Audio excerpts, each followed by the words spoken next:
A partir de los años 40 del siglo pasado, México siguió un modelo de desarrollo hacia adentro, con el propósito de edificar un sector industrial para satisfacer las necesidades del mercado interno. Esto se originó debido a que el gobierno mexicano comenzó a establecer restricciones a las importaciones y a establecer tarifas adicionales a las ya establecidas. Aunado a esto se destacaban la inestabilidad de los precios de los productos primarios, el deterioro de los términos de intercambio de los países subdesarrollados y de los déficits de la balanza de pagos. Estos argumentos se utilizaron para aumentar las tarifas arancelarias y extenderlas a un número cada vez mayor de bienes y, por último, establecerlas como restricciones a las importaciones. Así, cada vez que surgían empresas nacionales o multinacionales extranjeras dispuestas a producir los bienes importados, se cerraban las fronteras para impedir la importación de dichos bienes. Ahora bien, hablando un poco acerca de los efectos del proteccionismo, consistía en que el país quería proteger los productos que se manufacturaban, lo cual resulta en general en una cierta estructura de la protección que orienta la producción hacia los sectores protegidos, afectando también la asignación de recursos, beneficiando principalmente solo algunos sectores. En cuanto a la distribución espacial de la población, la protección engendró un modelo de desarrollo regional en torno a la megalópolis, en la medida en que una política de crecimiento industrial se orientaba hacia el interior, en el que el mercado interno era el principal destino de la producción de empresas del sector manufacturero. Además, en una economía que abastecía casi exclusivamente al mercado interno. El sistema de transporte se limitaba a unir las grandes ciudades para facilitar el abastecimiento de bienes destinados al consumo interno. Claro está que la construcción de la infraestructura de transporte aumentaba el efecto de atracción de las grandes ciudades.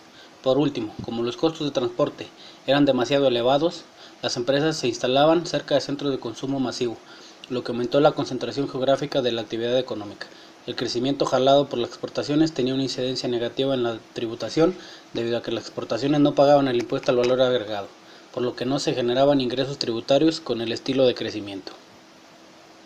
En el año de 1996, el Producto Interno Bruto mexicano era de 326 mil millones de dólares, lo que presentaba el 1.1% de un Producto Interno Bruto mundial evaluado en 29.334 millones de dólares.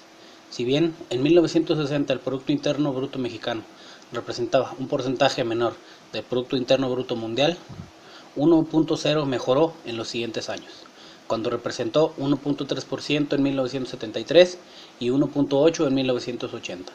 El comportamiento diferencial en función del tipo de especialización frente a la crisis financiera internacional de los préstamos demasiado grandes tuvo consecuencias en la jerarquía de los países latinoamericanos. Hace algunos años el potencial de crecimiento de México fue considerado por los neoliberales mexicanos como resultado de la firma del Tratado de Libre Comercio de América Latina, superior al de Brasil.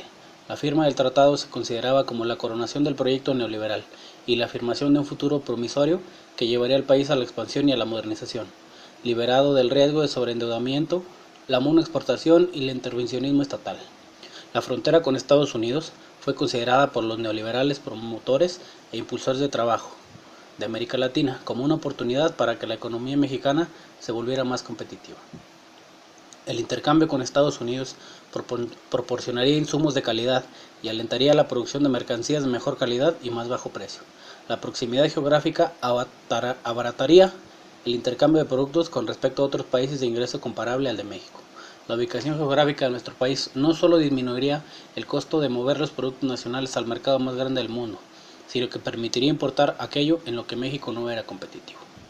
En resumen, se pensaba que el Tratado de Libre Comercio América Latina favorecería un cambio de paradigma económico, pero esto no aconteció. Si bien una parte de la economía mexicana se modernizó, desde hace varios años como consecuencia de la crisis, que hizo resaltar los efectos negativos del TLCAN y las debilidades estructurales de México, la jerarquía prometida en América Latina pareció invertirse y se conformó la emergencia de Brasil como líder regional.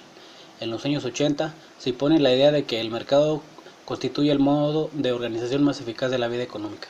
Esta idea parece avalada en la realidad con el derrumbe de la Unión Soviética.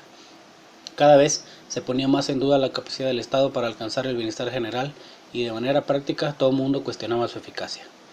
Sorpresivamente, en los años 90 comenzó a brotar un renacimiento de las críticas al mercado y al capitalismo, o al menos algunas de las formas. Teoría del crecimiento endógeno, nuevo keynesiano de la información imperfecta.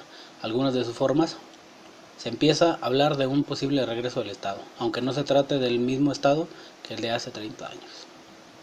Los heteróxodos no parten de individuos indiferenciados, sino de relaciones sociales determinantes entre capitalistas y asalariados, empresarios y banqueros, empresarios y rentistas, acreedores y deudores, por ejemplo, o agentes diferenciados por su función, empresas que producen, bancos que financian, familias que consumen.